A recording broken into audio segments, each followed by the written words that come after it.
गीता के द्वितीय अध्याय के आज हम करेंगे 32 32। हमने 31 तक किया था। वह स्वधर्मम अपि चावेक्ष्य न विकम्पितुमर्हसि। तुम अपना जो स्वधर्म है, जो तुम्हारा इंडिविजुअल ऑब्लिगेटरी ड्यूटीज है, तुम्हारे जो अपने कर्तव्य हैं, अ, जिस तरह के तुमने सामाजिक, सोशल या इंडिविजुअल रिस्पॉन्सिबिलिटी लिया है, अगर इसको थोड़ी मैं ट्रेडिशनल लैंग्वेज में कहूं, जिस वर्ण और आश्रम को तुम कनेक्ट करते हो, वर्ण क्षत्रिय हो, वॉरियर हो, आज की भाषा में कहें जिस तरह के प्रोफेशन और सोशल इससे आप जुड़े हुए हो, तो ये हुआ सोशल ड्यूटीज जो तुमने खुद चूज किया है। दूसरा इंडिविजुअल, जिसके लिए प्राचीन शब्द है आश्रम। तुम ब्रह्मचारी, विद्यार्थी, स्टूडेंट हो, मैरिड हो या अनमैरिड लाइफ जीते हो, गृहस्थी, वानप्रस्थी, रिटायर्ड लाइफ जीते हो या नहीं जीते हो, या तुम सन्यासी रिनाउंस्ड लाइफ जीते हो या नहीं जीते हो, यह आश्रम। इसको कहते हैं वर्णाश्रम धर्म। वर्ण सोशल ऑब्लिगेटरी ड्यूटी जो होते हैं, आश्रम इंडिविजुअल ड्यूटीज होते हैं, अपने लिए जो करना होता है। और आप जब एक बार चुनते हो, देन ये आप, अच्छा, उसके रिलेटेड जो भी धर्म या ड्यूटीज होते हैं सब स्वधर्म हो जाता है। तो तुम्हारा जो धर्म है, इंडिविजुअल धर्म ना यूनिवर्सल धर्म, वो तो सबको फॉलो करना होता है, उससे तुम्हें हटना नहीं चाहिए। और तुम उस पर स्टैंड लेना सीखो। As a kshatriya, as a warrior, ये तुम्हारे लिए धर्म युद्ध से बड़ा और कोई युद्ध नहीं। ये लास्ट लाइन रह गई थी, इसको जरा समझ लीजिए, आगे बढ़ेंगे। ये धर्म युद्ध क्या होता है? जो नासमझ है, लेफ्टिस्ट हैं, वो धर्म युद्ध का ट्रांसलेशन कर देंगे जिहाद। इस्लाम में जो जिहाद है, हमारे यहाँ धर्म युद्ध, बोले एक ही बात है। नहीं, हमारे यहाँ धर्म के लिए युद्ध की बात नहीं है। धर्म युद्ध का अर्थ ये नहीं है कि रिलीजन के लिए फाइट करना, नो। वो युद्ध जो रूल्स और रेगुलेशन के साथ लड़ा जाए, वो धर्म युद्ध है। वो युद्ध जो धर्म के पैरामीटर पर लड़ा जाए, जहां एथिक्स की पूरी चार्टर बनता है। पहले जमाने में जो लड़ाई दो तरह की होती है। एक धर्म युद्ध, ऐसा युद्ध जो धर्म, धर्म मतलब यहाँ रूल्स रेगुलेशंस, है ना, उसकी एक चार्टर बनता है। दोनों पक्ष, दोनों साइड एग्री करते हैं, उसके बेस पर लड़ाई होती है। एक जो गरिला युद्ध जिसको आजकल आप कहते हैं, मतलब कोई रूल नहीं, रेगुलेशन नहीं, जैसी मर्जी लड़ो।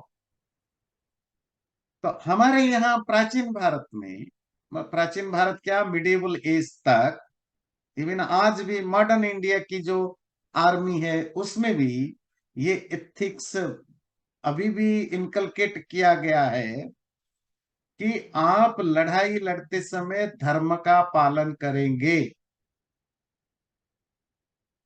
गरिला युद्ध जो जो अनएथिकल, वो पहले भी था। नॉर्मली वो होता था, जो जंगल में रहते थे, जो बहुत ज्यादा सोशल नहीं थे, सिविलाइज नहीं थे, वो जब मर्जी आया किसी को मार दिया। डाकू है, शैतान है, जंगल में रहने वाले लोग हैं, किसी को भी मार दिया, छुप के मार दिया, ठग के मार दिया, लूट के मार दिया। वो अधर्म युद्ध है। तो धर्म युद्ध मतलब एथिक क्या चीज है? लड़ाई में फिर क्या एथिक्स है? पूरे उसके चार्टर बने हुए हैं। आपको चाणक्य के अर्थसूत्र में भी मिलेगा, महाभारत के में भी मिलेगा, दुनिया भर के युद्ध शास्त्र में मिलेगा। मतलब भारत की हिंदू धर्म के, सनातन धर्म के जो अलग अलग लिटरेचर है, उसमें आपको डिटेल में मिलेगा। जैसे दो चार एग्जाम्पल है कि शाम के बाद सूर्यास्त के बाद लड़ाई नहीं करेंगे, है ना। फिर ऐसा होता था प्राचीन काल में तो, मतलब प्राचीन क्या, पुराने लड़ाइयों में शाम के बाद तो एक दूसरे से मिलते जुलते भी थे, है ना, बातचीत भी करते थे, बैठते थे, एक दूसरे के वहां जाते भी थे। सुबह फिर सूर्यास्त के बाद, सूर्योदय के बाद शंख फूंका जाता था, मतलब वार वार म्यूजिक। तो वो फिर लड़ाई के लिए वही लड़ते थे, जैसे क्रिकेट मैच होता है, जैसे फुटबॉल मैच होता है, लड़ाई स्पोर्ट्स स्पिरिट में प्राचीन काल में हुआ करता था। फिर अस्त्र शस्त्र, वो बराबर में लड़ाई होगी। सपोज मैं कहूं मैं तलवार से लड़ूंगा, और मैं चाहता हूं मेरे साथ तलवार वाला ही लड़े, तो तलवार वाले को ही लड़ना चाहिए। वो कहेगा नहीं मैं तलवार से लड़ूंगा, आप किसी से भी लड़ो, नो प्रॉब्लम। ये म्यूचुअल अंडरस्टैंडिंग बेस पर लड़ाई होती थी। अगर कोई निहत्था हो गया तुम उसको मार नहीं सकते हो। कोई कहता है कि मैं आई एम सॉरी, मैं सरेंडर करता हूं, तो तुम उसको मार नहीं सकते हो। और लड़ाई एक पर्टिकुलर मैदान में होता था, जैसे आजकल स्पोर्ट्स कहाँ खेले जाते हैं। अभी आप क्रिकेट वर्ल्ड कप में सब खुमार उतरा नहीं होगा इंडियन लोगों की, है ना। तो आपने देखा होगा स्टेडियम में एक स्टेडियम बना होता है ना, एक पर्टिकुलर जगह बना होता है। तो प्राचीन काल में लड़ाई के लिए मैदान, मैदान समझते ना, एक लैंड बनाया जाता था। उसी लैंड पर ही लड़ाई होगी। उसके बेयंड आप नहीं जाओगे, राजमहल में नहीं घुस जाओगे, किसी गांव में नहीं घुस जाओगे। कभी नहीं हुआ, कभी नहीं हुआ ये हुआ इंडिया में जब नॉन इंडियन लोगों का इन्वेजन शुरू हुआ। तो ये सारे रूल्स होते हैं, और महिलाएं बच्चे ये तो सवाल ही नहीं उठता। महिला बच्चा क्या, मतलब जो मैदान में इवन अपना वेपन अस्त्र रखा नहीं है, छोड़ दिया है, उसको भी आप मार नहीं सकते हो। फॉरगेट अबाउट महिला बच्चा बूढ़ा, ये तो सवाल ही नहीं उठता, ये हो ही नहीं सकता। कोई किसी का किला महल नहीं कब्जा करता था, कोई दुर्ग फोर्ट कब्जा नहीं करता था, मैदान में होती थी। तो महाभारत की लड़ाई के लिए कौन सी जगह चुनी गई, ये चुनी गई। बोथ पार्टीज एग्री हुए, कहाँ, कुरुक्षेत्र में लड़ेंगे। और शब्द क्या दिया गीता की पहला श्लोक, धर्म क्षेत्रे कुरुक्षेत्रे समवेतायुयोत्सव। वो कुरुक्षेत्र वो जगह का नाम है, वो जमीन का, जहां लड़ाई होगी, दोनों ने एग्री किया। और वो कुरुक्षेत्र जहां लड़ाई होगी किसके बेस पर, धर्म के बेस पर लड़ाई होगी। हम यहाँ गरिला लड़ाई नहीं करेंगे, हम यहाँ जिसको जो मर्जी नहीं मारेंगे, रूल्स एंड रेगुलेशंस फॉलो करेंगे। ठीक है, जब लड़ाइयाँ शुरू हो जाती है तो वो तो देखो, स्पोर्ट्स में भी कुछ लोग मैनिपुलेट कर देते हैं। वो क्रिकेट में कहते हैं ना वो कि ये बॉल टेम्परिंग कर दिया, उसने बैट को ऐसे कर दिया। वो तो देखिए दुनिया में हर चीज में कुछ ना कुछ मैनिपुलेशन चलता है। लड़ाई में भी किसी ने कुछ बदमाशी कर दी, रूल तोड़ दिया, इधर उधर कर दिया। महाभारत में भी हम देखते हैं बहुत सारे, जो अभिमन्यु को मारा गया, कितना रूल तोड़ के मारा गया। तो कौरवों ने भी बहुत सारे रूल बीच बीच में तोड़े, तो पांडवों ने भी तोड़ा, कर्ण को भी मारा, द्रोण को भी, भीष्म को भी। तो वो तो ठीक है, वो एक ह्यूमन नेचर है। कितना रूल फॉलो कर पाएंगे, नहीं कर पाएंगे, कहीं नहीं कर पाते हैं, दैट्स ओके। बट एक बेसिक फाउंडेशन होता था धर्म का। अब आपको समझ में आया, धर्म युद्ध मतलब वो लड़ाई जो धर्म के बेस पर लड़ा जाए, और हुमिशियली, बिना रूल रेगुलेशन की नहीं। जैसे आजकल की लड़ाइयां होती हैं, जिसको आप आजकल जिहाद कहते हैं। जिहाद में सोल्जर की जरूरत नहीं है। कोई जिहादी कभी सोल्जर को नहीं मारते हैं। पहला टारगेट होते हैं लेडीज, बच्चे, यंग नाचने गाने वाले, यंग टीन एज की कप, इनको मारता रहा जाता है। आजकल के सिविलाइज सोसाइटी में आम लोगों को टारगेट किया जाता है। और भारत अगर हम हारे, मैं थोड़ा टॉपिक पर भूमिका बांध रहा हूं, फिर आऊंगा, और ये हिस्टोरिकल चीजों के भी आप ध्यान रखेंगे। भारत क्यों, भारत के राजा लोग बाहर से आने वाले इन्वेडर से हारते रहे? इसीलिए नहीं कि वो कमजोर थे, इसीलिए नहीं कि उनमें कॉरेज नहीं था, इसीलिए कि उनकी ट्रेनिंग जिस तरह की थी, और ये जो इन्वेडर आ रहे उनकी जो ट्रेनिंग थी, उसमें जमीन आसमान का अंतर था। इवन 16th सेंचुरी में, 15th सेंचुरी में, 17th सेंचुरी में हम पूरी तरह इन्वेडरों से फैमिलियर हो भी चुके थे। उसके बावजूद भी राजपूत और बाकी लोग वही रूल फॉलो करते थे। क्या हम, अगर कोई हमें कहता है सॉरी, मुझे माफ कर लीजिए, मैं नहीं लड़ूंगा, तो उसको माफ कर देते थे, है ना? किसी भी महिला को वो टच नहीं करते थे, इन्वेडर से, बच्चों के नहीं, घरों को तोड़ना नहीं। पर जो इन्वेडर्स आए उनके लिए कोई रूल नहीं था, कोई रूल नहीं है। उनके लिए तो पहला रूल ये है, जैसे ही किला जीता, सबसे पहले अटैक करो उनके लेडीज के ऊपर। तभी हमारे यहाँ जौहर शुरू हुआ, जौहर का ट्रेडिशन। जौहर समझते हैं मोस्ट ऑफ लोग तो, है ना, जो वो कूद के आग में जल के मरते थे। और वहीं से शुरू हुआ सती प्रथा। सती प्रथा की कोई हिस्ट्री नहीं है हमारे यहाँ। ये इन्वेडर्स के आने के कारण, और वो इन्वेडर्स इतने गंदे, इतनी इतनी जानवर, इतनी इतनी राक्षस टाइप के होते थे। उनका सोल्जर में कम इंटरेस्ट था, और पूरे धन और महिलाओं में ज्यादा इंटरेस्ट। वो 6 साल की बच्ची हो या 60 साल की, 70 साल की, ये पहला इंडियन सब कंटेंट में ये नया एक्सपीरियंस था, वो उसको हैंडल नहीं कर पाते थे। तो सती प्रथा शुरू की भाई। अगर पति मर गया या राजा मर गया, तो हमारे साथ जो होगा वो हम देख चुके हैं, इससे बेटर है कि हम खुद ही मर जाएं, जिंदा रहना ज्यादा नर्क होगा। तो ये सब चीजें डेवलप हुआ। और अगर मॉडर्न इंडिया में या मिडिवल एज में कोई एक व्यक्ति समझदारी दिखाई कि भाई रूल उसके साथ लागू होता है जो रूल फॉलो करता है, सामने वाला अगर बिना रूल के खेलना चाहता है, आप रूल फॉलो करते हो, तो you are a foolish person. आप हारोगे, मारे जाओगे। पृथ्वीराज भी इसी तरह मारा गया, और सारे राजा महाराजे इसी तरह मारे गए।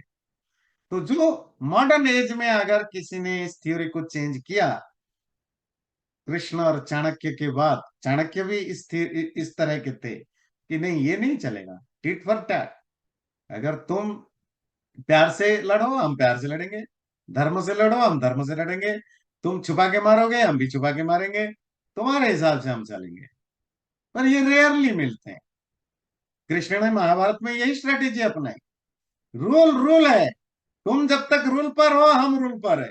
तुम जो दो रूल तोड़ोगे, हम भी दो रूल तोड़ेंगे। और अगला जो मॉडर्न एज में हम शिवाजी को देखते हैं। शिवाजी, उन्होंने वही स्ट्रेटेजी अपनाई। मतलब उनकी गंदी वाली चीजें कुछ नहीं लिया। आज तक भी किसी हिंदू फाइटर ने कभी भी जो इन्वेडर्स की, जो फॉरेन इन्वेडर की, जो नॉन सोल्जर्स को मारना, टॉर्चर करना नहीं किया। पर राजाओं को, सैनिकों को मारने के तक उन्होंने धर्म के साथ कंप्रोमाइज किया, क्योंकि नहीं तो सरवाइव करना मुश्किल था। अब आपके क्लियर हुई धर्म युद्ध क्या है? ये है। तो कृष्ण अर्जुन को कहते हैं, धर्म्याद ही युद्धात श्रेयो अन्यत क्षत्रियस्य न विद्यते। क्षत्रिय के लिए धर्म युद्ध से बढ़कर, राइटस वार से बढ़कर के और कोई अच्छी चीज हो ही नहीं सकता। तुम वॉरियर हो, तुम्हारा धर्म है लड़ना, और वो लड़ना अगर धर्म के बेस पर हो, बिल्कुल एथिक्स एंड वैल्यूज के बेस पर हो, उससे बेस्ट जॉब एक वॉरियर के लिए और कुछ नहीं हो सकता। और तुम अर्जुन क्षत्रिय हो, वॉरियर हो, लड़ना तुम्हारा काम है, तो ये धर्म युद्ध है। तो तुम लड़ो। और धर्म युद्ध का जो एक दूसरा अर्थ है वो सिंपल है, कि धर्म की रक्षा के लिए लड़ना, है ना। धर्म मतलब, अगेन, हमारे यहाँ महाभारत तक तो कोई रिलीजियन का कंसेप्ट आया कहां से? जब दूसरे रिलीजन बने, जब जुडाइज्म, क्रिश्चियनिटी, इस्लाम आदि बने, तो फिर हम उनसे फैमिलियर हुए तो पता चला अच्छा ये भी हमसे अलग भी कुछ होते हैं, उनका विचार अलग है, ऐसा है ऐसा है। और वो बिल्कुल अलग टाइप के, जबकि हमारे यहाँ हिंदुओं के बाद बौद्ध भी थे, जैन भी आए, और वो बिल्कुल हिंदुओं के जिसको कहते हैं एक्सट्रीम एनिमी, दुश्मन थे। पर प्रॉब्लम है कि बुद्धिस्ट या जैनों और हिंदुओं के बीच में कभी रिलीजियन के नाम पर मार काट, लड़ाई, महिलाओं को टर्चर करना, ये नहीं था। क्या तरीका था? जो भी ऑर्गेनाइज्ड रिलीजियन होते हैं उनको अपना रिलीजियन प्रमोट करना, कन्वर्ट करना जरूरी होता है, नहीं तो कहां से लाएंगे अपना फॉलोअर? हिंदू या जुडाइज्म में क्यों नहीं कोई कन्वर्शन का विधान है? क्योंकि वो दुनिया के पुराने रिलीजन है, तो उनको कोई इस तरह की सोच ही नहीं था। पर जब आप नया रिलीजन हो, आप तो उन्हीं लोगों को लाओगे ना, कन्वर्ट करोगे जो ऑलरेडी कुछ बने हुए हैं। पर बुद्धिस्ट जैनों में कन्वर्जन तो रहा। कैसे? शास्त्रार्थ करके डिबेट किया जाता था राजसभा में। कभी कभी राजाओं को राजा चुनौती लेते थे, चैलेंज लेते थे, मेरे विद्वान अगर हार गए तो हम पूरा का पूरा पूरा राज्य में धर्म बदल दूंगा, तो मेरे राज्य में आपका धर्म चलेगा। तो राजा के सैनिक के रूप में कौन होता था? विद्वान हुआ करता था। विद्वान हार जाता था तो राजा हार मानता था, और पूरा राज्य बुद्धिस्ट बन गया, जैन बन गया, हिंदू बन गया। इस तरह चलते थे। कहीं कहीं बिना युद्ध के, बिना डिबेट के भी, शास्त्रार्थ के भी, राजा खुद ही, राजा को पसंद आया तो उसने एक्सेप्ट कर लिया। पर कभी उसके लिए खून खराबा रिलीजन के नाम पर नहीं होता था। रिलीजन के अपना लड़ाई तो शुरू हुआ अब्राहमिक कल्चर में। शुरू क्या हुआ? वो उनकी, उनके बुक का, टेक्स्ट बुक की पार्ट है, part of their religion, part of their faith, is part of their spirituality. तो वहां से रिलीजियस फाइटिंग, जिसको वो इस्लाम में जिहाद कहते हैं, ऐसा नहीं कि इस्लाम में है, क्रिश्चियनिटी में भी है, रिलीजियस लड़ाई है। और अगर आप हिस्ट्री देखें, यूरोप की हिस्ट्री देखें, और प्री इस्लामिक हिस्ट्री देखें, तो इन्होंने कम बर्बादियां नहीं की, इनसे ज्यादा खूंखार, ज्यादा टेररिस्ट ये क्रिश्चियन थे। और जब इस्लाम भी आया तो इनके आपस में जो लड़ाइयां हुई वो भी बहुत ब्लडी था। तो ठीक है, बाद में धीरे धीरे धीरे ये थोड़े अपने आप को प्यूरिफाई किया, क्लीन किया। पर ये इनके इनके डीएनए में होता है। और इंडिक रिलीजन में, मतलब हिंदू हो, बुद्धिस्ट हो, जैन हो, इनके डीएनए में ही नहीं है कि रिलीजियन के नाम पर फाइट किया जाए, मारा जाए, काटा जाए, कन्वर्ट किया जाए, नहीं था। तो धर्म युद्ध में दो चीज ध्यान रखिए। ऐसा युद्ध जो धर्म के बेस पर एथिक वैल्यूज को लेकर के लड़ा जाए, अनएथिकल लड़ाई नहीं। नंबर टू, सोसाइटी में कहीं कुछ गलत हो रहा है, खराब हो रहा है, उसको प्रोटेक्ट करने के लिए, धर्म को बचाने के लिए जो लड़ाई, वो धर्म युद्ध। कुरुक्षेत्र में लड़े जाने वाला लड़ाई दोनों एंगल्स, एस्पेक्ट से था। जहां रूल्स रेगुलेशंस को फॉलो किया जाने वाला था, और ये लड़ाई कौन धर्म के साथ है, कौन अधर्म। धर्म मतलब कौन, कौन जिसको कहते हैं ना लीगल है, कौन इलीगल है, किसकी डिमांड सही है, किसकी डिमांड गलत है, इस पर लड़ाई थी, इसलिए धर्म युद्ध था। अगला लेते हैं। ये तो पिछले बार का था, पर ये चीजें कुछ क्लियर करना था। आगे चल। यदृच्छया चोपपन्नम स्वर्गद्वारमपावृतम सुखिनः क्षत्रिया पार्थ लभन्ते युद्धमिदृशम।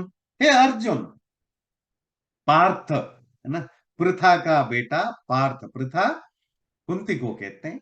देखिए कितने सारे महाभारत में माँ के नाम से बच्चे एड्रेस्ड होते हैं ना, से इंटरेस्टिंग थिंग। पृथा, कुंती को पृथा कहते हैं क्योंकि पृथु राजा की बेटी थी।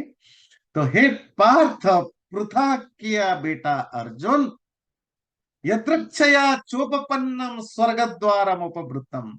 अरे तुम्हें तो खुश होना चाहिए, तुम्हारे क्षत्रिय के लिए ये अपने आप ही मानो स्वर्ग का दरवाजा खुला हो गया। क्योंकि ऐसा युद्ध जो धर्म के लिए लड़ा जाए और जो धर्म के आधार पर लड़ा जाए, ऐसा युद्ध तो क्षत्रियों को बिरले ही मिलते हैं। और तुम उस युद्ध को पा रहे हो, तुम्हें खुश होना चाहिए, क्योंकि यही तो क्षत्रिय की इच्छा है। क्या? कि मैं लड़ूं तो मैं एथिकली लड़ूं, मैं पाप नहीं करना चाहता। और नंबर 2, मेरी जो लड़ाई हो अच्छाई के लिए हो। तो जब ये दोनों ऑप्शन मिलेगा उस क्षत्रिय के लिए व उस सोल्जर के लिए, इससे बड़ी चीज और क्या होगी। सोल्जर तो राजा के हुक्म पर लड़ता है, ध्यान दीजिए। वॉरियर योद्धा जो है वो राजा के हुक्म पर लड़ता है। राजा बुरा हो तो बुराई के साथ देकर लड़ना पड़ता है, राजा अच्छा हो अच्छे के साथ देकर लड़ना पड़ता है, राजा के हुक्म जैसा होगा ऐसा लड़ना पड़ता है। क्षत्रिय के लिए ये एक बहुत बड़ा मूवमेंट होता है जब उनकी मनपसंद लड़ाई हो। मनपसंद, at the end of the day वो भी ह्यूमन बींग है, कि हम भी चाहते हैं हम लड़ें, पर हमसे कोई बुरा ना हो। हम प्रोफेशनली फाइटर हैं, हम लड़ना चाहते हैं, पैसा मिलता है, घर गृहस्थी चलती है, हमने ये चूज किया है। पर हम अन्याय या इनजस्टिस के साथ ना लड़े, इनजस्टिस के खिलाफ मौका मिले। जिस सोल्जर को ये मौका मिलता है कि जाओ लड़ो, इनजस्टिस के खिलाफ लड़ो, धर्म को बचाने के लिए लड़ो, और लड़ो भी वैल्यूज एथिक को कॉम्प्रोमाइज किए बिना लड़ो, तो इससे बढ़कर और क्या अच्छी चीज मिलेगी। ऐसा तो मानो यही तो, मानो स्वर्ग का द्वार खुल गया तुम्हारे लिए। अगला लेते हैं। चेत त्वमिमं धर्म्यम संग्रामम न करिष्यसि, ततः स्वधर्मम कीर्तिम च हित्वा पापम अवाप्स्यसि। और अर्जुन, अगर तुम इस धर्म संग्राम को, राइटस वार, ऐसा युद्ध जो रूल्स और रेगुलेशन के बेस पर लड़ा जाए, और ऐसा युद्ध जो धर्म या जो सही है उसको प्रोटेक्ट करने के लिए लड़ा जाए, ऐसे धर्म को अगर तुम नहीं लड़ोगे तो तुम्हारा स्वधर्म, तुम्हारा जो अपना इंडिविजुअल ड्यूटी है वो तुम नहीं करोगे। अब तो होगा क्या? तो पाप में वापस्यसी, तो पापी बनोगे। और खाली पापी नहीं बनोगे, कीर्तिम चहित्वा, तुम्हारी जो कीर्ति है, जो यश है, जो फेम है, जो रेपुटेशन है, तो रेपुटेशन भी कंप्रोमाइज्ड होगी। रेपुटेशन क्या? कोई वॉरियर, जैसे कोई खिलाड़ी को कहा जाए खेलो, वो कहेगा मैं नहीं खेलना चाहता। भाई किस बात की खिलाड़ी हो? जी मैं किसान हूं, खेती नहीं करूंगा। तो किस बात की किसान हो? बात समझ में आती है? मैं टीचर हूं, अच्छा कहाँ पढ़ाते हो? जी मैं नहीं पढ़ाता हूँ। जो पढ़ाओ, नहीं पढ़ाऊंगा। फिर टीचर किस बात की हो? इसी तरह कोई कहे मैं वॉरियर हूं, क्षत्रिय हूं, तो लड़ते हो? जी मैं नहीं लड़ता हूं। लड़ो, मैं नहीं लड़ूंगा। लोगों को बचाओ, मैं नहीं बचाऊंगा। किस बात की क्षत्रिय हो? तो क्षत्रिय धर्म को तो भी त्याग रहे हो। अब तुम्हारी जो रेपुटेशन है अर्जुन, तुम तो बहुत बड़े क्षत्रिय के रूप में जाने जाते हो। क्षत्रिय समझते हैं ना, मैं क्षत्रिय जात की बात नहीं कर रहा हूं, वॉरियर योद्धा। तुम तो बहुत बड़े योद्धा हो, वीर हो, कितने लड़ाइयां लड़े हो, तुम्हारे एक रेपुटेशन है। कितने वर्ल्ड कप तुम जीत चुके हो, है ना? कितने कप जीत चुके हो। अब यहाँ अगर लीग मैच में ही हार जाओगे, लोग क्या कहेंगे, कितना मजाक उड़ाएंगे, तुम्हारी जो रेपुटेशन वो भी जाएगा। चलो, फाइनल तक गए, सेमीफाइनल तक गए, हार गए तो भी रिस्पेक्ट तो मिलेगा ना। जो लीग मैच में हार गए कौन पूछता है उनको? तो अर्जुन तुम तो लीग मैच शुरू होने से पहले ही लड़ना मना कर रहे हो, तो भाई किस बात की खिलाड़ी हो, किस बात की योद्धा हो? तो तुम्हारा, तुम धर्म के साथ भी कंप्रोमाइज कर रहे हो, जो तुम्हारी ड्यूटी है। और तुम्हारा जो रेपुटेशन है, कीर्ति है, यश है, वो भी कॉम्प्रोमाइज होता है। कीर्तिम चापि भूतानि कथयिष्यन्ति ते व्ययाम् संभावितस्य च कीर्तिर मरणादतिरेच्यते। फिर जो भूत, भूत बोला, अकीर्तिम चापि भूतानि कथयिष्यन्ति ते व्ययाम्। मैं ट्रांसलेट कर रहा हूं। सारे भूत तुम्हारे अकीर्ति अपयश की बातें करते रहेंगे। ये कौन सा भूत है जो रात को 2 बजे सफेद साड़ी पहनकर निकलते हैं, वो भूत है? नहीं। अगेन ध्यान रखिए, किसी भी लिटरेचर में हमारे यहाँ भूत प्रेत मतलब घोस्ट स्पिरिट नहीं है। तो यहाँ क्या भूत का अर्थ है? लोग जो पैदा हुए हैं उनको भूत कहा जाता है, जिंदा। तो लोग तुम्हारे बारे में बुरी बुरी बातें बोलेंगे। ये कावड़ है, डरपोक है, भाग गया, लड़ना नहीं चाहता है, जिंदगी भर क्षत्रिय के नाम पर खूब कमाया, खाया पिया, ऐश किया, पैसा कमाया, नाम कमाया। अब जब लड़ने की बात आई, देश बचाने की बात आई, धर्म बचाने की बात आई, जान जान बचाने के चक्कर में लड़ना बंद कर दिया। यही तो मजाक उड़ाएंगे और क्या करेंगे? अकीर्ति फैलाएंगे ये लोग, भूत, भूत प्रेत सब, है ना? तो और संभावितस्य च कीर्तिर मरणादतिरेच्यते। ये बड़ा इंटरेस्टिंग चीज है। संभावित कहते हैं ऑनर्ड, जो बड़ा रेस्पेक्टेबल पर्सन है, उसके लिए अकीर्ति, जो अपयश है, जो डिसऑनर है, मौत से भी बदतर होता है। जो ऑलरेडी एस्टैब्लिश्ड है, जिसको बहुत लोग रिस्पेक्ट करते हैं, उसकी अगर बेइज्जती हो जाए, ह्यूमिलिएशन हो जाए, तो उसका एक तरह की वो मौत होता है। आपको एक इंटरेस्टिंग चीज बताते हैं, है ना? तो बेइज्जती करने से मतलब डिसरिस्पेक्ट करने से ये मौत के बराबर होता है। आपने कहानी सुनी होगी महाभारत में ही, है ना? तो एक बार युधिष्ठिर लड़ाई करने गए भीष्म के साथ, उनकी खूब सामने भीष्म पड़ गए। मुझे याद नहीं आ रहा एक्चुअली भीष्म पड़े, द्रोण याद करना, किसी को पता है तो करेक्ट कर सकते हैं, कोई जरूरी नहीं करेक्ट करना, जस्ट स्टोरी मैं बता रहा हूँ। तो वो उस दिन घायल हो गए। मतलब वो लड़ नहीं पाए इतना जोर से, और वो खूब बाण बरसाया। ये तीनों तो युधिष्ठिर से ज्यादा ताकतवर थे, मुझे याद नहीं आ रहा है, चलो मैं भीष्म का नाम लेकर बोल रहा हूँ। तो तो वो घायल होकर के आए, परेशान थे।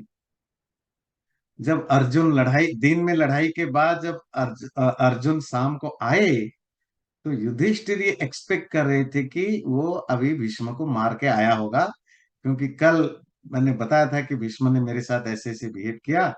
तो वो, उन्होंने कहा था कि तब तक नहीं आना, अगर तुम इसको नहीं मारा तो नहीं आना। पर अर्जुन कृष्ण के साथ शाम को तो मिलते हैं, एक अपने अपने कैंप में गए थे, युधिष्ठिर के कैंप में गए। युधिष्ठिर एक्सपेक्ट कर रहे थे कि ये मुझे न्यूज सुनाएंगे कि, तो ऐसा कुछ न्यूज नहीं सुनाया। तो युधिष्ठिर के मुंह से, क्योंकि वो गुस्से में थे, निकल गया, तुम्हारे गांडीव को धिक्कार है। गांडीव समझते हैं? जो अर्जुन की जो धनु है, धिक्कार है। तुम्हें इतना सा नहीं हो सकता है तो किस बात की धनु? तो अर्जुन को बहुत, अर्जुन ने उसी समय अपना धनु लेकर बाण चलाया युधिष्ठिर को मारने के लिए। तो कृष्ण ने रोका रोका रोका, रोका। क्या कर रहे हो? बोले नहीं, मैं क्या करूं, मैंने कसम खाई थी। पुरानी एक हिस्ट्री कहानी है कि कोई भी मेरे गांडीव को अगर अपमान करता है, गांडीव के बारे में भला बुरा कहता है, तो मैं उसका प्राण लूंगा। एंड ये मेरा वाव है, संकल्प, प्रतिज्ञा थी। अब मैं क्या करूं, भाई ने बोल दिया, बड़े भाई ने। अब मैं प्रतिज्ञा तो निभाना पड़ेगा, मैं तो मारूंगा। बड़ा मुश्किल हो गया। अब ये, उस समय तो प्रतिज्ञा बड़ी, भीष्म की प्रतिज्ञा के कारण ही तो महाभारत लड़ाई होगी। सारी प्रतिज्ञा में ही टिके रहते थे, है ना। तो अब कि क्या कहाँ खामोखा इशू बन गया। अब ये मारने को तैयार है।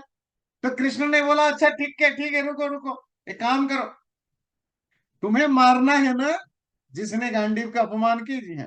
ले देखो, ये तुम्हारा बड़ा भाई है, कितना इनका रेपुटेशन है, इनके सामने इनको खूब गालियां दो।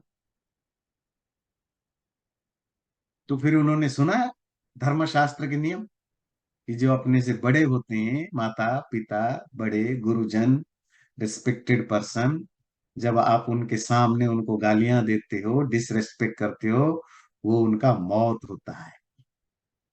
For them it is just death. और ये शास्त्र में लिखा, धर्मशास्त्र में भी लिखा है, आप भी पढ़ सकते हैं। तो कृष्ण ने कहा, अपने से बड़ों को गालियां देना उनके सामने इट इज डेथ है। तुम गालियां दो और युधिष्ठिर की अपमान होगा, ह्यूमिलिएशन होगा, वो ह्यूमिलिएशन ही उनके लिए डेथ है। हो गया तुम्हारी, और अपने भाई को मारने के पाप से भी बच जाओगे, और तुम्हारी जो प्रतिज्ञा है वो पूरी हो जाएगी। तो अर्जुन ने फिर युधिष्ठिर को खूब गालियां दी। तो महाभारत पढ़ेंगे पता चलेगा, खूब भली बुरी गालियां दी। पर कम से कम युधिष्ठिर की जान तो बच गई। जो होगा देखा जाएगा।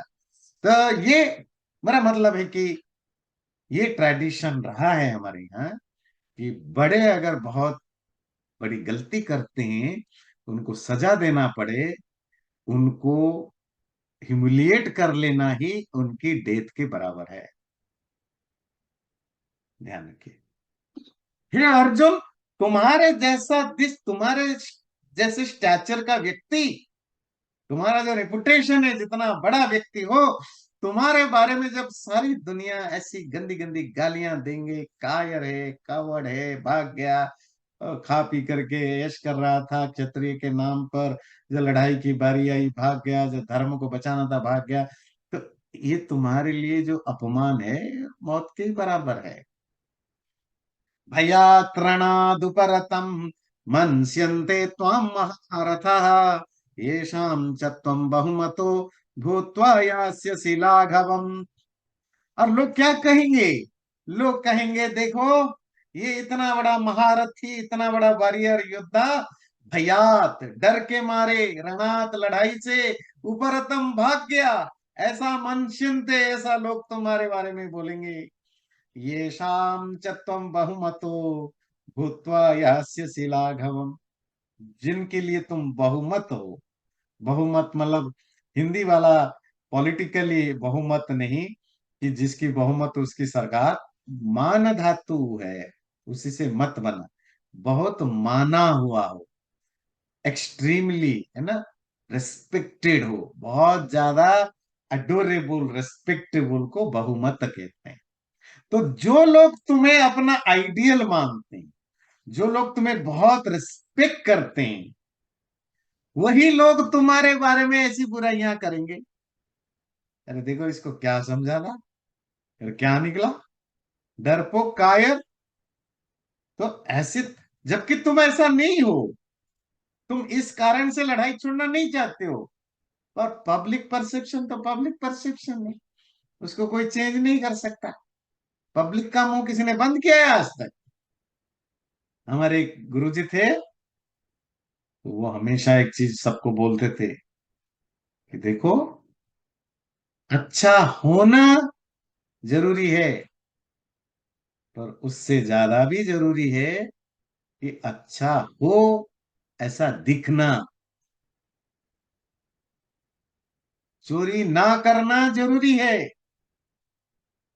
उतना जरूरी या उससे भी जरूरी है, चोरी तुम नहीं करते हो ऐसा दिखे नहीं। उनका मेन था कि जो पब्लिक सर्विस करते हैं, या जो समाज की सेवा में लगे हुए हैं, वो अंदर से हो सकते हैं अच्छे हो, पर हो सकता है उनकी बिहेवियर या ऐसा कुछ ऐसा लगे कि ये गलत है। ये जो लगना भी आपका काम है, उसको ठीक रखना कि आप लगे नहीं। और इसका सबसे बड़ा प्रूफ दुनिया में आजकल डेमोक्रेसी में आप देखते हैं, परसेप्शन मैटर करता है। व्यक्ति सही हो गलत हो कोई फर्क नहीं पड़ता, लोगों के बारे में परसेप्शन बनाया जाता है मीडिया के थ्रू, झूठ के। एक चीज को 50 बार बोला जाता है, और जो पब्लिक परसेप्शन बन जाता है, आप सही हो गलत हो बोल बोल के थक जाओ, कोई नहीं सुनने वाला। आप कोर्ट से बरी हो जाते हो, आप चोर के रूप में आपको आपके अपोनेंट ने, पॉलिटिकल अपोनेंट ने फेमस कर दिया कि आप चोर हो। आप कोर्ट में गए, आप मीडिया में बोलते रहे कि मैं चोर नहीं हूं, कोई नहीं सुनने वाला। अब कोर्ट में भी आपकी जीत हो गई कि आप चोर नहीं हो, पर पब्लिक परसेप्शन नहीं बदलती आसानी से। लोग कहेंगे तुम कावर्ड हो, डरपोक हो, भाग गए, कोई नहीं देखेगा कि तुम क्यों गए। मेरे साथ जो तुमने बात की कि सामने मेरे फैमिली लोग खड़े हैं, चाचा हैं, गुरु हैं, दादा हैं, कैसे मारो, कोई नहीं सुनने वाला, कोई नहीं सुनता। तुम्हारे मित्र ही को बोलेंगे कि ये कावड़ है। ये दुनिया ऐसी ही चलती है। वाच्य वादांश्च बहून् वदिष्यन्ति तवाहितः, निन्दन्तस्तव सामर्थ्यम ततो दुःखतरं नु किम्। और तुम्हारे बारे में ऐसी ऐसी बातें बोलेंगे जो अवाच्य है, अनस्पीकेबल है, जो बोलना नहीं चाहिए। ऐसी गंदी गंदी बातें तुम्हारे खिलाफ बोलेंगे। कौन बोलेंगे? तबाहितः, तुम्हारे शत्रु बोलेंगे। निंदन्तस्तव सामर्थ्यम, और तुम्हारी जो एबिलिटी है, कैपेबिलिटी है, उसको उसको निंदा करते हुए बोलेंगे। ये परसेप्शन कौन बनाता है तुम्हारे खिलाफ? तुम्हारे शत्रु बनाएंगे ना। पब्लिक को कौन बनाएगा? आपके शत्रु ही बनाएंगे। तो वो शत्रु फिर तुम्हारे ऊपर क्वेश्चन मार्क लगाएंगे, ये तो पता नहीं वीर है कि नहीं है। तुम्हारे सामर्थ्य पर भी क्वेश्चन लगाएंगे, और ये चलता रहेगा। को पब्लिक परसेप्शन कैसे बनता है, या कैसे लोग परसेप्शन से इन्फ्लुएंस होते हैं, एक छोटी सी रियल स्टोरी सुनाते हैं। मतलब पंचतंत्र की कहानी है ना। तो एक बार एक व्यक्ति एक गाय बछड़ा खरीद के लिया, है ना।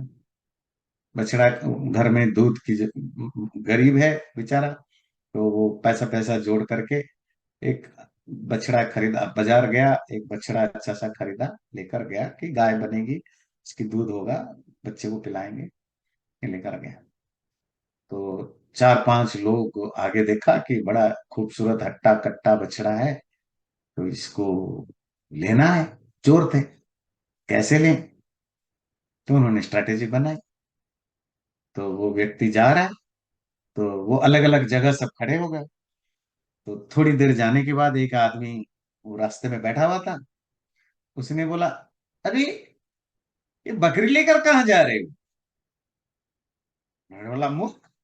ये बकरी थोड़ी है, तो बछड़ी है, बछड़ा अभी खरीद के लाया। अच्छा, ये बछड़ा तुम्हें लगता है? अच्छा ठीक है, बस इतना ही बोला, भाग गया। आदमी को लगा क्या बेकार का आदमी है, दिखाई नहीं दिया बछड़े को, वो बकरी कह रहा है। फिर थोड़ी दूर गया, आधा किलोमीटर 1 किलोमीटर, दूसरा आदमी बैठ के पान पी रहा था, पान खा रहा था। तो ना, हाँ जी, ये बकरी कितने में खरीद के लाए? बकरी? अरे ये तो बछड़ा है। तो डांट के तो आगे बढ़ गया, पर बेचारे उसके अंदर अब शक पैदा होने लगा, कहीं सचमुच मैंने कोई बकरी तो नहीं खरीद ली। फिर दो आदमी ने बोला। फिर 1 किलोमीटर गया, तो दूसरा आदमी वहां बैठ के खेती खेती काम कर रहा था। तो उसने बोला, हाँ जी, बड़ा अच्छा बकरा है, कितने में लाया बकरा? अरे बकरा कहाँ, ये तो बछड़ा है गाय का। ये बछड़ा है, हो सकता है। कोई कुछ नहीं बोल रहा है, बस एक ही लाइन बोलते हैं और चले जाते हैं। कोई ना लड़ाई कर रहा है, ना बहस कर रहा है, ना डिबेट कर रहा है, नथिंग। आप होते तो आप भी क्या करते? तो व्यक्ति ऐसे चार पांच जब गए, पांचवा जो लास्ट व्यक्ति पड़ा, उसने बोला भाई साहब, मैं बहुत दिनों से ढूंढ रहा हूं, मुझे बकरी की जरूरत है, आप अपना बकरी बेचोगे? बोले, उसको लगा कि मैं शायद कुछ प्रॉब्लम है, मैं बकरी को बछड़ा समझ रहा हूं, और जिसने मुझे बेचा मुझे धोखा दिया है। बछड़ा तो महंगा में मिलता है, 100 रुपए में, और बकरी 20 रुपए में मिलती है। किसी ने मुझे बकरी बेच दी बछड़े के नाम पर। अब मैं बकरी लेकर क्या करूंगा? तो आदमी ने पूछा कि ये बकरी बेचोगे? तो उसने सोचा कि भाई बेच ही देता हूं, अब क्या करूं। हाँ जी, चलो बेचूंगा। कितने में दोगे? जी मैं तो 100 रुपए में खरीदा। बकरी कहाँ 100 में मिलती है भैया, बकरी तो 20 की होती है। चलो मैं तुम्हें 25 रुपए दूंगा, दे दो।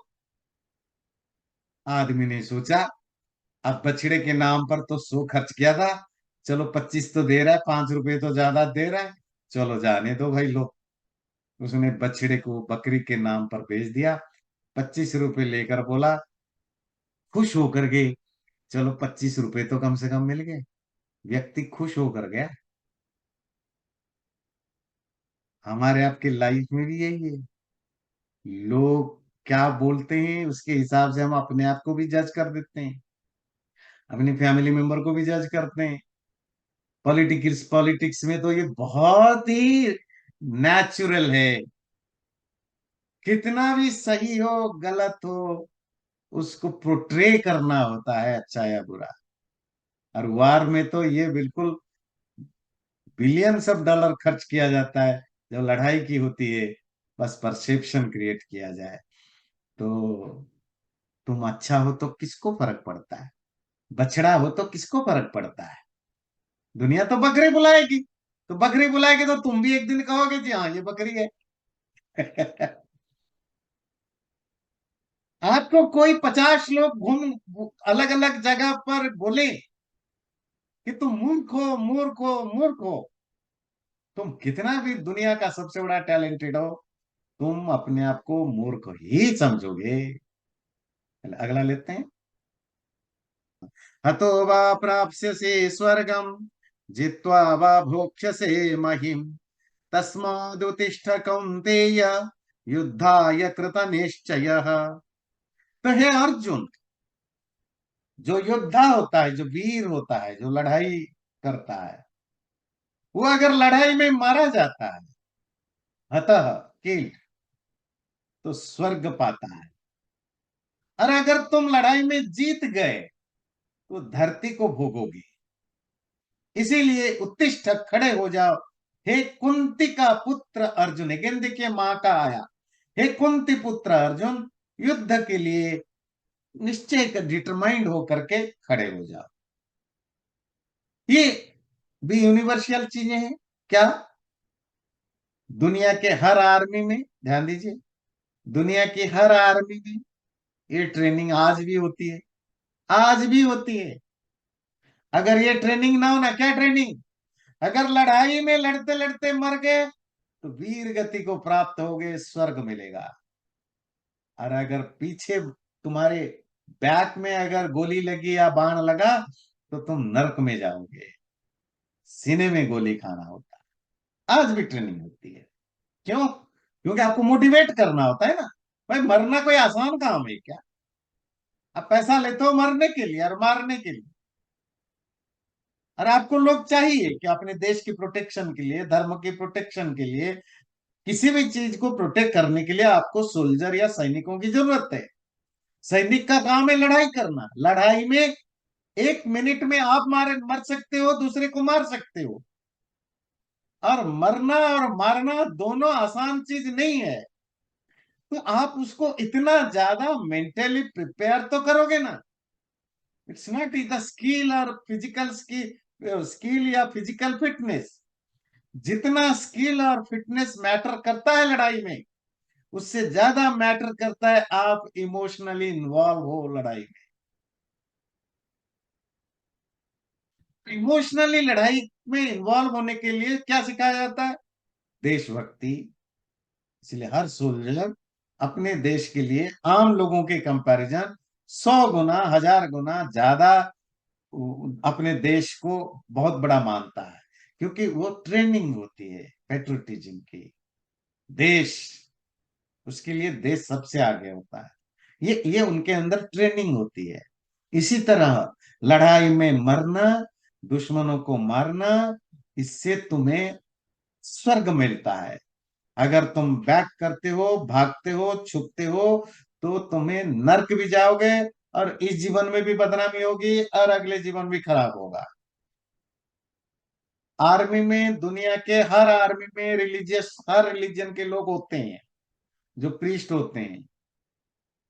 प्रीस्ट एक तो रिलीजियस जो उनकी जरूरतें हैं वो पूरा करता है, क्योंकि हर व्यक्ति ह्यूमन बीइंग है, उसकी अपनी रिलीजियस रिक्वायरमेंट है कि भाई मेरी मैं पूजा करूं, मैं त्योहार मनाऊं, मैं प्रार्थना करूं, तो उसकी प्रीस्ट की जरूरत है। तो आर्मी में हर जिस जितने रिलीजन को मानने वाले हैं उस तरह के प्रीस्ट होते हैं।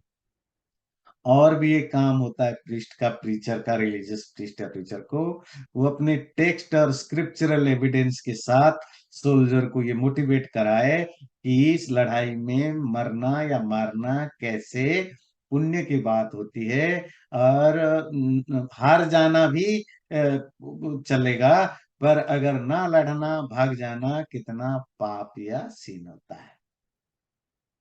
खैर उनके अपनी ट्रेनिंग तो, प्रीस्ट के अलावा भी दूसरी ट्रेनिंग तो हम होते हैं साइकोलॉजिकली, बहुत ट्रेनिंग होती है, पर प्रीस्ट का रोल होने से, थोड़ा रिलीजियस एंगल आने से, थोड़ी उसको ज्यादा वजन मिलता है। आज भी हो, ये जरूरी है, ध्यान रखिए। मरना आसान नहीं है, कोई नहीं मरना चाहता है, जब तक वो पूरी तरह ना हो। ये जो टेररिस्ट या जिहादी देखते हैं, ये भी वही है। क्यों हर कोई मरने मारने को ये इस रिलीजन में लोग तैयार बैठे मिलते हैं? क्योंकि इनकी इनकी मस्जिद में, इनके स्कूल वगैरह में यही सिखाया जाता है बचपन से कि इस लाइफ में कुछ नहीं रखा है, जो कुछ है अगले लाइफ में, मरने के बाद। जिंदगी का सारा सुख अगले जीवन में है, जन्नत में। और वो तभी मिलेगा जब जिहाद करोगे, ये करोगे। इसलिए मरने को सब तैयार बैठे हैं। मरना उनकी ऐसी है,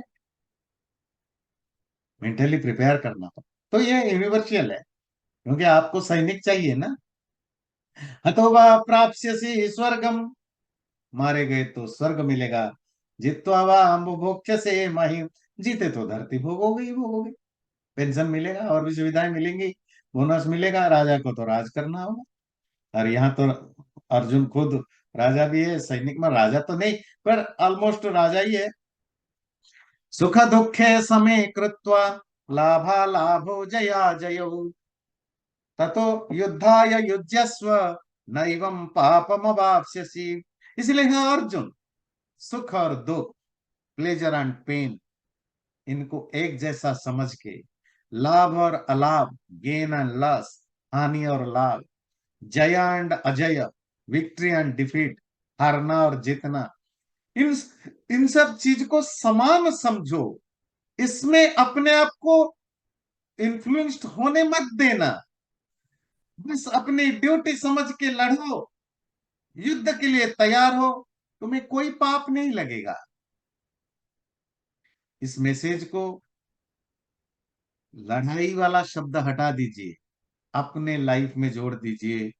आप हो गए कर्मयोगी। क्या? एक सैनिक के लिए लड़ना है। जब सैनिक लड़ता है, जीतने हारने, लाभ हानि के लिए, तो वो सैनिक के रूप में लड़ता है। पर वही सैनिक जब ड्यूटी समझ के लड़ता है, मैं अपनी 100% ऑनेस्टली लड़ूंगा, जितना ना जितना अगर आपको इम्पैक्ट नहीं करता आपके अंदर, आप कुछ पाते हैं नहीं पाते हैं, अगर इम्पैक्ट नहीं डालता, तो फिर आप योगी बन गए। आपकी लाइफ में भी यही है। आप ऑफिस में काम करते हो, पॉलिटिकल लीडर हो, आप इंजीनियर हो, डॉक्टर हो, घर गृहस्थी वाला हो, साधु सन्यासी हो, कुछ भी हो, किसी भी प्रोफेशन में हो, किसी भी सोशल स्टेटस में हो, किसी भी तरह के लाइफ की स्टेजेस में हो, आप अपने काम को अपने वर्ण आश्रम धर्म का जो भी तुम्हारे लिए तुम्हारे लिए अलॉटेड है, उसको तुम ठीक ठीक निभाओगे, तुम एक सही इंसान हो। पर अगर उसी कर्म को ये इसके साथ जोड़ दो, क्या, जीतना, हारना, लॉस एंड गेन, है ना, इन सब चीजों से अगर उसको ऊपर कर दिया, ये सब चीजें जो भी होगा होगा। सपोज आप जॉब कर रहे हो, अब ठीक है प्रमोशन हो रहा है नहीं हो रहा है, मैं अपनी काम ऑनेस्टली कर रहा हूं, ठीक है, इससे आपकी सोशल बेनिफिट नहीं होगा। आप अपनी ऑनेस्टली काम करें तो क्या होगा, आपके अंदर स्पिरिचुअलिटी अपने आप कल्टीवेट हो जाएगी। कोई आपको घर द्वार छोड़ करके साधु सन्यासी बनने की जरूरत नहीं है स्पिरिचुअल बनने के लिए। और यकीन मानिए, मैं पूरी अथॉरिटी के साथ बोलता हूँ, हिंदू धर्म में ये जो साधु सन्यासी जो आजकल आप देखते हैं मशरूम की तरह फैल रहे हैं, ये किसी भी सनातन धर्म में कहीं इसकी रेफरेंस नहीं है। कोई स्वामी वशिष्ठानंद सरस्वती नहीं था, कोई स्वामी विश्वामित्रानंद सरस्वती नहीं था, कोई व्यासानंद सरस्वती नहीं थे। सब घर गृहस्थी वाले थे, है ना, सब अपने अपने काम करते थे, ऋषि थे, मुनि थे। ये बुद्धिस्ट से शुरू हुआ, बुद्धिज्म से। बुद्धिज्म में मोक्ष की जरूरत स्पिरिचुअलिटी से ज्यादा आर्मी, आर्मी मतलब नॉट द फाइटिंग आर्मी, अपने रिलीजन को प्रमोट करने के लिए, प्रचार करने के लिए जो आर्मी खड़ी करनी थी, तो क्योंकि ऑर्गेनाइज्ड रिलीजन है ना। अगर आपको समझ नहीं आता है, अगले बार कभी पूछना। मैं जो बार बार कहता हूँ organised religion, what does it mean, है ना।